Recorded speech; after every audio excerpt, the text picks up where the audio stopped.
안녕하세요. 워싱턴 중앙장로교회 여러분, 영국 캠브리지 한인교회를 섬기는 홍순조 목사입니다.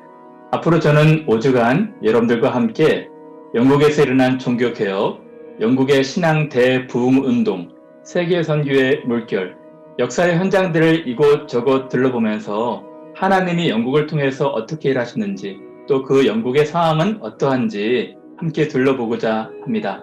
많은 은혜와 유익의 시간들, 흥미진진한 탐방이 될 것 같은데요. 저와 함께 5주간 여러분들의 많은 참여와 성원 바랍니다. 감사합니다.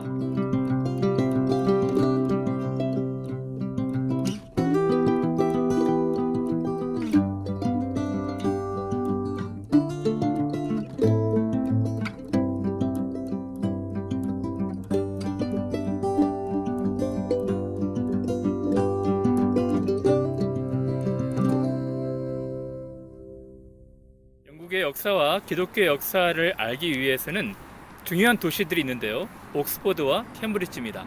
그래서 우리가 첫 번째 시간으로 캠브리지를 살펴볼 텐데요. 캠브리지라는 지명을 살펴보면 참 흥미롭습니다. 로마 시대부터 케임 강에 다리가 놓여졌다고 해서 케임 브릿지라고 불리는데요. 지금 보이시는 학교 앞에 조그만 강이 흐릅니다. 그 강이 케임 강이고요. 26개의 다리가 놓였다고 해서 케임 브릿지라고 합니다. 마찬가지로 옥스퍼드도 황소가 포드, 개울가, 늪지 같은 데에서 풀을 뜯거나 야트막한 개울가를 건널 수 있는 교차점이 된다고 해서 옥스퍼드로 알려져 있습니다.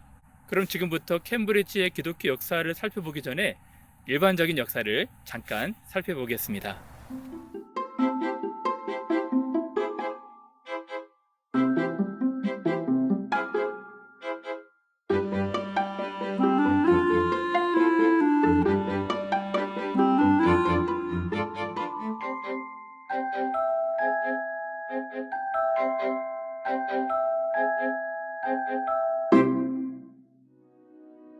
영국의 기독교를 이해하기 위해서는 역사적으로 중요한 도시 옥스퍼드와 캠브리지를 살펴볼 필요가 있습니다. 이 두 도시는 오랜 역사 동안에 영국에서 아주 중요한 인물들을 배출한 도시들입니다. 이 두 도시를 일컬어 세인트 앤 스콜라, 성자와 학자의 도시라고도 하는데요. 먼저는 1096년에 옥스퍼드에 최초의 영국의 대학이 설립이 되게 됩니다. 유럽에서는 볼로냐, 파리와 함께 시작된 오래된 역사를 가진 대학 도시죠. 그런데 옥스퍼드 대학이 시작됐을 당시 학생들, 가우너와 시민들, 타우너 간에 잦은 불화가 있었습니다. 옥스퍼드 대학 다니는 학생들이 부녀자 살해 사건에 연루되어서 그와 도시는 큰 마찰을 빚게 됩니다. 그때 일부의 교수님들과 학생들이 캠브리지 지역으로 옮긴 경우가 있었고요. 또 1355년에는 옥스퍼드 학생이 펍에서 맥주 맛이 없다고 맥주잔을 주인에게 부은 사건이 있었습니다. 그래서 그 뒤로 60여 명의 사상자가 발생한 사건이 있었고, 그 뒤에 또 대거 캠브리지로 교수님들과 학생들이 이동하게 됩니다. 그래서 대학의 역사는 옥스퍼드보다 좀 늦게 시작했지만 1209년도부터 시작해서 캠브리지는 옥스퍼드와 경쟁하는 대학 도시가 되는 것이죠. 그 이후로 옥스퍼드와 캠브리지는 수많은 성자와 학자들을 배출했고요. 영국의 기독교 역사의 중심 지역이 됩니다. 캠브리지에는 31개 컬리지가 있는데요. 그 31개 컬리지 중에서 1209년도에 세워진 피터하우스 컬리지가 가장 오래된 학교가 된 것이죠.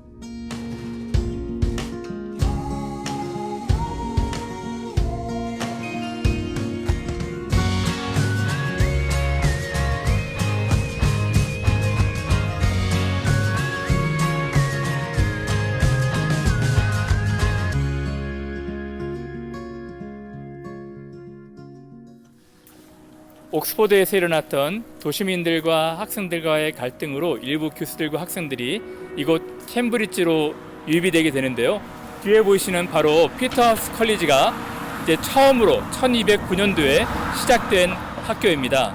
옥스퍼드와 캠브리지는 1800년도 중간에 런던의 많은 대학들이 생기기 전에 거의 600년 동안 영국 전역에 많은 영향을 끼친 학교 도시입니다. 도시 안에 대학이 있고 대학 안에 도시가 있다는 두 특징들이 있는데요. 옥스퍼드는 전통적으로 인문학 쪽이 좀 강세였고 캠브리지는 과학 쪽이 좀 강세였습니다. 그래서 영국의 총리 28명이 옥스퍼드 출신이고 캠브리지는 15명의 총리를 배출했다고 합니다. 또 노벨상 수상자로는 72명이 옥스퍼드에서 나왔고 121명의 노벨상 수상자가 캠브리지에서 나왔죠. 오랫동안 옥스퍼드와 캠브리지는 경쟁 상대에 있던 두 대학이었습니다. 그래서 여기서는 이 두 대학을 총칭해서 옥스브리지라고도 말합니다. 일반적으로 기독교 역사에서 중세를 기독교의 암흑기라고 합니다. 중세에는 성직 매매나 면죄부 판매 같은 잘못된 행동들을 하게 되죠. 이러한 상황에서 성경을 깊이 연구하다가 교회의 모습이 성경과 닮지 않았다고 해서 반발하여 종교 개혁을 일으킨 인물이 있습니다. 마틴 루터가 1517년에 교회의 옳지 않은 부분에 대한 반발로 95개조 방방문을 비텐베르그 성당에 붙이는 것이죠. 마틴 루터의 이러한 개혁적인 행동으로 유럽 전체의 종교 개혁이 일어나게 되었습니다. 프랑스, 독일, 스위스, 유럽 전체의 종교 개혁자들이 마틴 루터가 시작한 종교 개혁을 잇게 되었는데요. 그 중에는 요한 칼빈이나 츠빙갈리 같은 많은 학자들이 이 루터의 종교 개혁 사상에 관심을 갖고 함께 연합을 하게 됩니다. 그런데 엄밀히 말하면 독일의 종교 개혁이 일어나기 전에 중세의 암흑기에 빛을 밝히는 새벽 여명처럼 어둠을 밝히는 빛이 있었습니다. 그 빛은 바로 영국에서 시작이 됩니다. 1382년에 당시에 사용하던 라틴어가 아닌 일반 시민들의 언어로 번역된다는 것은 상상할 수도 없는 일이었거든요. 그러나 이 유클리프는 모든 사람들은 자신의 모국어, 자신의 언어로 읽을 수 있는 성경을 가지고 있어야 한다는 슬로건 기치를 가지고 종교개혁의 샛별, 모닝스타가 된 것입니다. 그의 성경 번역은 많은 개혁사상가들에게 큰 영감과 감화를 주었을 것입니다. 당시 위클리프는 옥스퍼드 대학 교수였는데 성경 번역했다는 이유로 교수직에서 박탈당하고 그의 제자들, 그를 따르는 추종자들이 이 성경을 필사하거나 성경을 보급하는 역할들을 하게 됩니다. 중세 암흑기를 밝혔던 영국의 새벽 여명이 독일과 프랑스, 유럽으로 건너가게 되었죠. 유럽에서 일어난 종교개혁이 다시 역으로 영국으로 건너오게 되는데 영국 종교개혁의 출발지가 바로 캠브리지입니다. 캠브리지에 있던 소장학자들은 마틴 루터의 95개조 방방문 인쇄물들을 입수해서 이곳 킹스 컬리지 화이트 홀스 인이라는 지역에서 연구하게 되거든요. 킹스 컬리지 끝자락 이곳에서 이 소장학자들이 모여서 루터의 인쇄물들을 연구하면서 복음에 대해서 깨닫게 되고 복음으로 중세 교회의 잘못된 부분들을 개혁하고 싶어 했던 것입니다. 그래서 이곳을 영국 종교 개혁의 요람, 출생지라고도 말을 합니다. 작은 독일이라고 말하기도 하는 것이죠. 앞으로 우리가 영국의 신앙 유적지들을 살펴보겠지만 영국의 종교 개혁, 부흥의 공통점이 있는데 그것은 바로 성경과 연관이 있다는 것입니다. 성경이 열릴 때 큰 각성운동, 신앙 부흥운동이 있게 되었고 성경이 닫힐 때 많은 사람들이 성경을 읽지 않고 성경을 읽을 수 없을 때 신앙의 깊은 침체기를 맞게 되었던 것입니다. 그래서 종교개혁자들과 신앙 부흥을 일으켰던 중요한 인물들은 모두 다 성경을 사랑했던 사람들이었습니다. 그런데 한편 이 복음을 연구하고 복음을 깨달은 사람들이 자유롭게 설교할 곳이 필요했거든요. 그런데 하나님께서 그들이 자유롭게 설교하고 그것으로 영국의 종교개혁이 일어날 수 있도록 놀라운 은혜를 베푸시는데요. 어떤 일이 일어났는지 이거 킹스 컬리지와 샌 에드먼드 마티오 교회를 함께 살펴보도록 하겠습니다.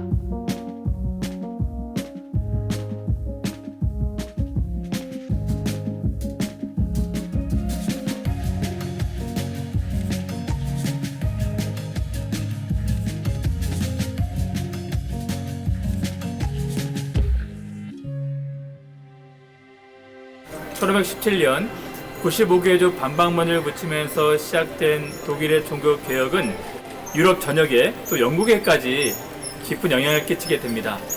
이곳 화이트 홀스인 킹스 컬리지 이 지역에서 이 사이트에서 이 소장학자들이 모여서 마틴 루터의 95개조 방방문에 대해서 연구를 하고 싶어 해서 방방문을 인쇄물을 비밀리에 입수하게 됩니다. 많은 부분이 당시의 카톨릭 추기경이었던 올시 추기경에서 수확되었지만 아주 어렵게 몇 부를 입수해서 소장학자들이 이곳에서 연구를 하다가 루터의 개혁 방향에 깊이 동의를 하게 되고 성경을 중심으로 종교 개혁을 일으키기로 하는 것이죠. 그래서 이곳은 리틀 저머니로 영국 종교 개혁의 요람, 출생지로 잘 알려진 곳이기도 합니다. 어떤 의미에서 영국의 종교 개혁이 시작된 곳이죠. 그런데 복음을 깨달은 이 사람들이 이제 복음을 설교할 곳이 필요했거든요. 복음을 설교할 교회가 필요했는데 이것은 하나님의 놀라운 섭리로 설교할 교회가 정해지게 되고 그곳을 중심으로 잉글랜드, 영국, 캠브리지의 종교 개혁이 시작되는 것이죠.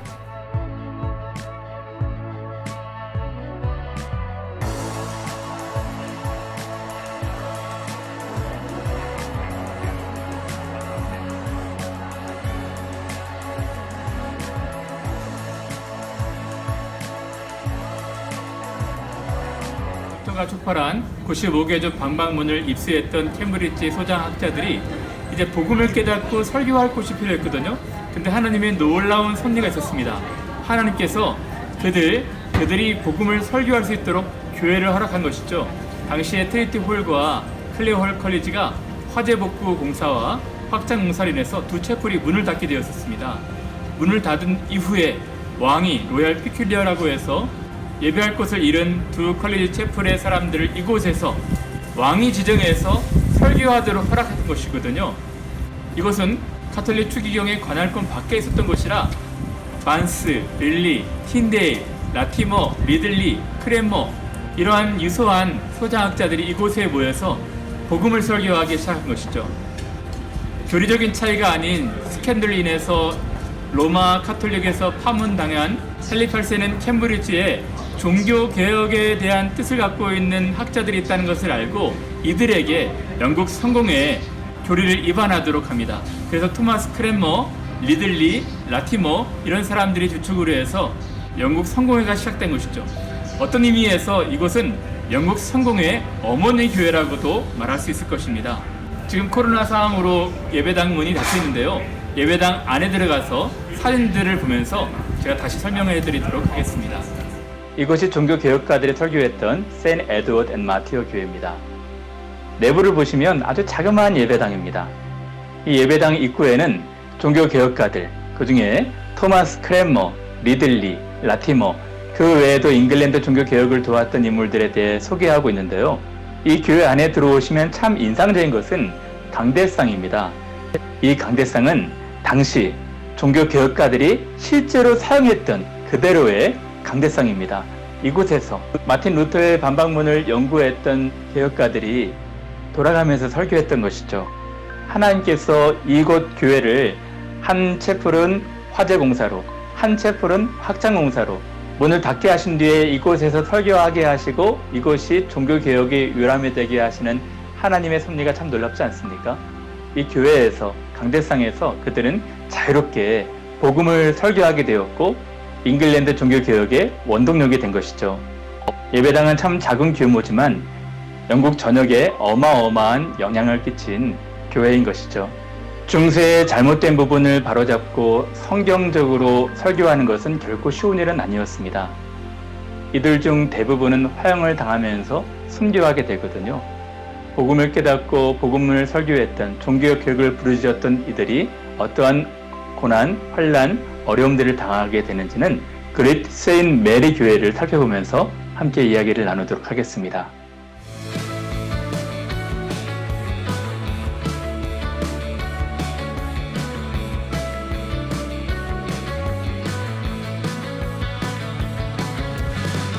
Yes, I'll come back to you. 34년 영국 성공회를 만든 헨리 8세 이후로 메리 여왕이 회귀하게 되면서 캠브리지를 비롯한 영국 전체는 큰 소용돌이에 있게 됩니다. 영국 성공회를 입안한 학자들, 영국 성공회를 따랐던 많은 사람들이 이 큰 핍박 가운데 있게 되는데요. 뒤에 보시는 세인 메리 교회는 국교도, 비국교도, 왕당파, 우회파 사람들이 전쟁을 치렀던 배틀필드라고도 알려진 곳입니다. 이곳에서 많은 핍박과 박해들, 또 많은 갈등 소용돌이들이 있게 되었는데요. 안에 들어가서 우리가 자세히 이 내용들을 살펴보도록 하겠습니다. 바로 이곳이 그리스 세인 메리 교회 내부입니다. 이 교회에 대해서 말씀드리기 전에 간략하게나마 영국의 기독교 역사에 대해서 설명드리는 것이 여러분들이 신앙 유적지를 이해하는 데 도움이 될 것 같습니다. 여러분들이 잘 알고 있듯이 영국은 영국 성공회, 영국 국교회가 있습니다. 앵글리칸 처치라고도 하는데요. 이 영국 국교회는 로마 카톨릭과 교리적인 문제로 개혁된 것이 아니라 헨리 8세 왕의 스캔들로 일어난 것이죠. 헨리 8세가 그 부인 캐서린 아라곤과 이혼하고 싶었는데 헨리 8세의 이혼을 로마 교황청에서 허락하지 않죠. 이혼을 반대합니다. 그러나 헨리 8세는 로마 교황의 이야기를 듣지 않고 캐서린 아라곤과 이혼을 하고 공녀였던 엠볼린과 결혼하게 되죠. 이 일로 인하여 헨리 8세는 로마 교황청에서 파문을 당합니다. 파문을 당한 헨리 8세는 캠브리지에 있는 학자들에게 영국 성공회를 입안하게 하죠. 잉글랜드 종교개혁은 대륙 유럽과는 좀 다른 형태로 종교개혁이 일어나게 된 것이죠. 그런데 이 헨리 8세가 죽고 메리가 여왕으로 등극하면서 문제가 시작이 됩니다. 이 메리는 헨리 8세가 이혼했던 캐서린 아라곤의 딸이기도 했고요. 독실한 로마 카톨릭 신자였습니다. 그래서 그녀가 왕위로 오른 뒤에는 영국 성공회를 입안한 모든 사람들을 다 숙청하게 되죠. 그래서 블러디 메리라는 별명도 얻게 됩니다. 영국의 종교개혁이 물거품이 될 위기에 놓이게 된 것입니다. 메리 여왕은 아버지를 도와 성공회를 입안했던 리들리 라티머 크레머를 옥스포드까지 끌고 가서 화형을 시킵니다. 이들은 옥스포드에서 선교를 당하면서 하나님의 은혜로 자신들이 시작한 종교개혁의 불이 꺼지지 않게 될 것이다 라고 격려하면서 화형장의 이슬로 사라지게 된 것입니다. 이곳 캠브리지에서 옥스포드까지 가면 옥스포드 중심지에 이 세 사람 참총사를 기리는 순교자 기념탑이 있습니다. 그리고 옥스포드 시내 도로에 보신 바와 같은 이들이 화형당했던 장소도 있습니다. 나중에 옥스포드 편을 소개하면서 더 자세히 말씀드리도록 하겠습니다. 메리 여왕은 자식이 없어서 그의 이복 동생이었던 엘리자베스가 여왕으로 등극하게 됩니다. 엘리자베스가 들어오게 되면서 다시 아버지가 시작한 영국 국교회로 회귀하게 됩니다. 이때 메리 여왕 치하에서 유럽으로 도망가고 망명을 떠났던 많은 종교 개혁자들이 다시 영국으로 들어오는 일들도 있었는데요. 엘리자베스는 영국 국교회를 중심으로 했지만 비국교도, 청교도, 일부의 카톨릭들도 함께 공존할 수 있도록 중용 정책을 폈죠. 물론 국교도 비국교도 간에 잦은 불화가 지속되는 불편한 동거도 있었지만 겉으로는 큰 갈등 없이 평안하게 지속이 됩니다. 그러다가 스코틀랜드와 잉글랜드의 통화방 제임스 1세가 등극하게 되면서 비국교도, 청교도들은 큰 핍박을 받게 됩니다. 많은 비국교도인들은 제임스 1세에 많은 기대를 걸었지만 1세는 왕으로 등극하게 되면서 강력한 종교 정책을 펴게 되는데요. 그는 흠정력 킹 제임스 버전을 추구하는 공언도 있지만 많은 청교도들을 박해하고 핍박하고 탄압했습니다. 바로 이때 탄압과 박해를 피해 신앙의 자유를 찾아 떠나간 사람들이 있는데요. 바로 이분들이 뉴 잉글랜드로 건너가 미국을 개척했던 청교도들이었죠.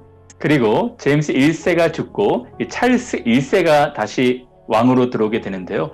이 찰스 왕은 제임스보다 더 강력한 국교회 정책을 펴게 됩니다.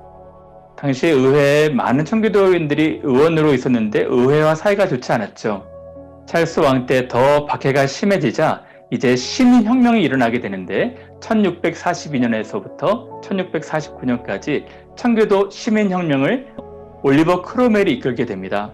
이 시민혁명이 진행되는 1643년에는 많은 사람들이 웨스트민스터 사원에 모여서 장로교 표준 문서 웨스트민스터 신앙 고백서를 만들기도 하죠. 이렇게 여러 왕들이 바뀌는 동안 영국은 큰 박해와 고난 가운데 있었습니다. 우리가 지금 살펴볼 세인트 메리 교회는 바로 청교도와 국교도, 왕당파와 의회파의 배틀필드라고도 알려질 정도로 갈등이 심화되었던 지역인데요. 우선 메리 여왕이 종교 개혁자들을 탄압한 흔적 있는 곳을 소개하자면 예배당 안쪽 끝에 성찬상 바닥에 있는 무덤입니다. 바로 이곳이 유명한 종교 개혁자 마틴 부서의 무덤입니다. 마틴 부서는 스트라스부르크에 활동했던 종교 개혁자로서 요한 칼빈에게도 상당한 영향을 끼친 종교 개혁의 리더였는데요. 그는 토마스 크랜머의 초청으로 캠브리지 대학의 교수로 2년간 재직하면서 종교 개혁을 이끌게 되는데, 그가 죽은 후에 메리 여왕은 마틴 부처의 시신을 파내어 형틀에 묶어 화형을 시킵니다. 그만큼 마틴 부처가 살아있을 당시 종교 개혁의 영향력이 상당했다는 반증이기도 합니다. 그 후 엘리자베스 여왕 시대에 와서 국교회로 다시 회귀하면서 마틴 부처의 불탄 뼈를 다시 이곳에 묻어 그의 명예를 회복시키기도 한 것입니다. 또 이것이 흥미로운 것은 잉글랜드 장로교의 아버지로 알려져 있는 토마스 카트라이트와 관련이 있는 교회이기 때문입니다. 토마스 카트라이트는 캠브리지 대학교의 유명한 교수로 그가 설교할 때마다 이곳 교회가 가득 찰 정도로 영향력이 있는 학자였습니다. 그는 사도행전 강해를 통해 성경의 기초에 장로교적 교회 체제를 제안하기도 하는데, 이러한 사상이 국교회에 큰 반발을 사는 계기가 되어 그 후 교수직과 목사직에서도 파면당하는 핍박을 받게 됩니다.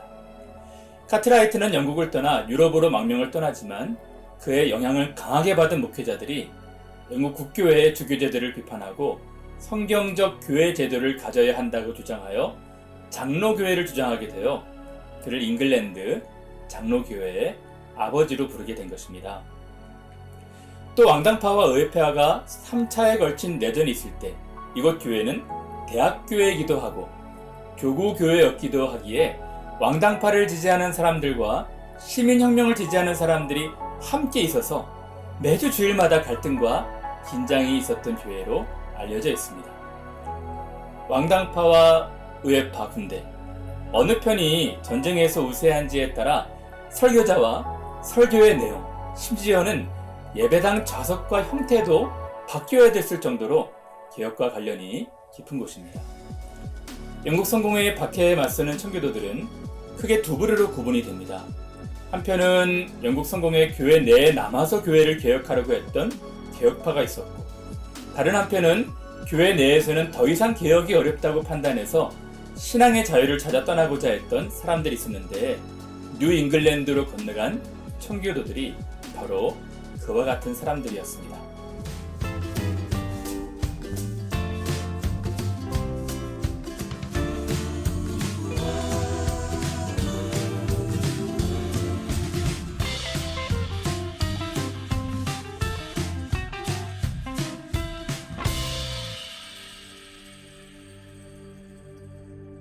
신앙의 자유를 찾아 떠난 사람들을 필그림이라고 부르고, 영국 내에서 박해에 맞서 저항하며 개혁을 하려 했던 사람들을 퓨리탄이라고 말합니다. 필그림들은 박해를 피해 비밀스러운 장소에서 집회를 하거나 발각되면 도망다니면서 어려운 상황에서 신앙생활을 했는데, 영국의 신앙 유적지에서 빼놓을 수 없는 것은 바로 신앙의 자유를 찾아 목숨을 걸고 대서양을 건너 신대륙에 도착해 뉴 잉글랜드에 정착한 영국 청교도들, 필그림 파더스의 여정입니다. 나중에 이들의 발자취를 자세히 살펴보면 좋겠지만 지금은 간략하게나마 소개하고자 합니다.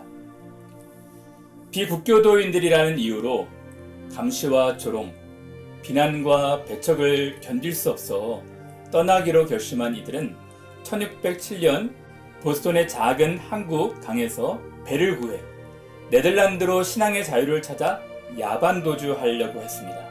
그러나 선주의 배신으로 모두 발각되어 체포가 되는데요. 바로 뒤에 보이는 이곳이 이들이 탈출을 시도한 곳입니다. 이곳에 미국인 후손들이 선주를 기념하면서 기념비를 세운 것도 볼 수 있을 것입니다. 탈출을 시도하다가 발각되어 체포된 이들은 그럼에도 불구하고 포기하지 않고 1년 뒤에 다시 모여서 2차 탈출을 감행하게 됩니다. 그래서 가까스로 네덜란드로 가는데 성공하지만 암스테르담에서 신앙으로 정착하는 것은 그들의 생각처럼 쉬운 것은 아니었습니다. 그래서 이들은 여러 곳을 찾다가 결국 새로운 미지의 세계인 북동부 아메리카로 메이플라워를 타고 1620년에 건너가게 된 것입니다. 메이플라워를 타고 신대륙을 개척한 그들의 공헌도 무시할 수 없겠지만 미국 건국에 영향을 끼친 사람들은 10년 뒤인 1330년부터 영국의 보스턴에서 건너간 대다수 청교도들이었습니다. 1630년부터 1640년 10년 동안 2만여 명의 영국 이주민들이 신대륙으로 이주했는데 그들 중 많은 사람들이 영국의 보스턴에서 온 청교도들이었습니다. 미국 사람들은 영국에도 보스턴이라는 도시가 있는 것을 알고 흥미로워하지만 사실 미국의 보스턴은 영국 사람들이 고국을 향수하면서 지은 이름인 것입니다. 그리고 미국 보스턴과 강 하나를 사이에 두고 붙어있는 캠브리지도 초기 신대륙에 정착한 청교도들이 고국을 그리워하면서 붙인 이름인 것입니다.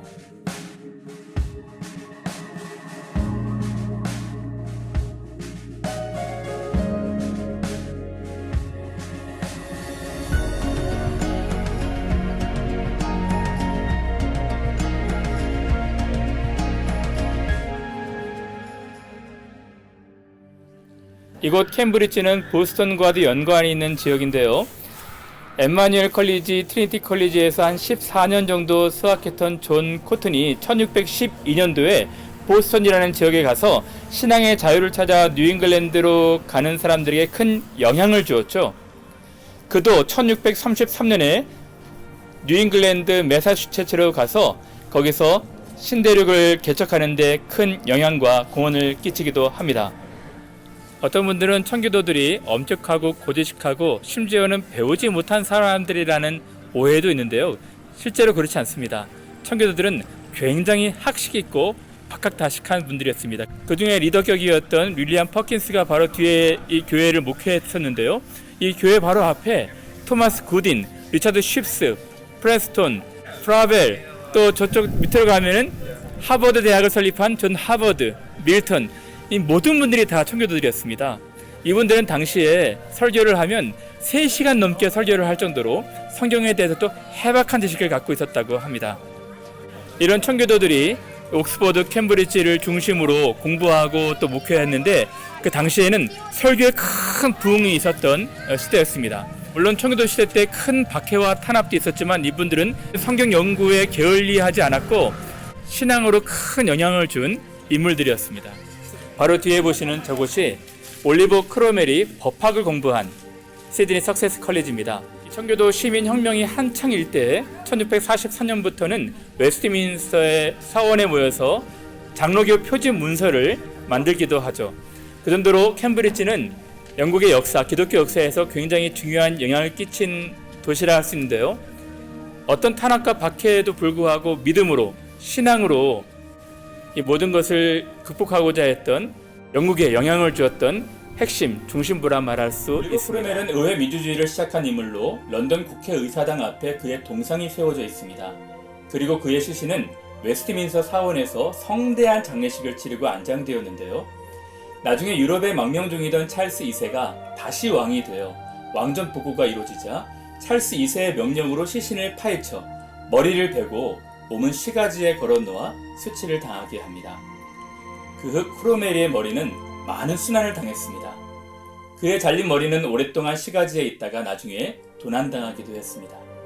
그의 머리는 프랑스 수집가에게 팔리기도 하고 경매에 붙여주기도 하면서 무려 300년 동안 세상을 떠돌다가 1960년도에 와서야 영국으로 들어오게 되었고 나중에는 크로멜의 모교인 캠브리지 시드니 석세스 컬리지에 기증되어 묻히게 됩니다.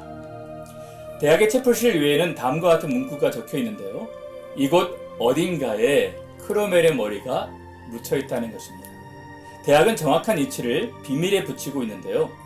올리버 크로멜이 의회 민주주의를 시작한 인물이긴 하지만 국왕의 목을 벤 인물이라는 반감의 정서가 있는 것 같기도 하고 300여 년 넘게 떠돌아다녔던 해골 순환사가 다시 반복되지 않도록 하려는 의미도 있는 것 같습니다. 지금까지 우리는 영국 신앙 유적지 첫 시간으로 캠브리지를 돌아보았습니다. 종교개혁의 요람, 출생지인 이곳을 보면서 성경 번역, 성경 연구를 통한 종교개혁, 어떤 핍박도 박해에도 굴하지 않고 순교도 마다하면서 개혁의 횃불을 일으킨 곳도 보면서 시련과 고난 가운데서 교회가 성결해지고 견고해질 수 있다는 것도 보게 되었습니다. 첫 시간이라 여러분들이 영국의 역사를 이해하는 것이 좋을 것 같아서 강의도 함께 병행했는데요. 다음 시간부터는 옥스퍼드에서 시작되어 캠브리지, 런던을 비롯한 영국의 여러 지역의 영적 대각성 운동이라 불리는 신앙 부흥 운동에 대해서 함께 살펴볼 예정입니다. 그리고 교회가 부흥하자 소외되고 잃어버린 영혼들에 대한 관심과 사랑이 선교의 불길로 이어지게 됩니다. 부흥과 선교에 대해서 자세하게 다음 시간 이적지리를 돌아보면서 소개하는 시간을 갖도록 하겠습니다. 고난주간을 보내고 있습니다. 우리를 보육해 하시기 위해 가난에 드신 예수님의 귀하신 은혜를 깊이 경험하시고 예전 선조들이 기도하며 경험했던 신앙의 개혁과 부흥이 영국, 미국을 비롯해 전 세계에 번져갈 수 있도록 교회를 위해서 함께 기도 바랍니다. 지금까지 함께 시청해 주셔서 감사합니다.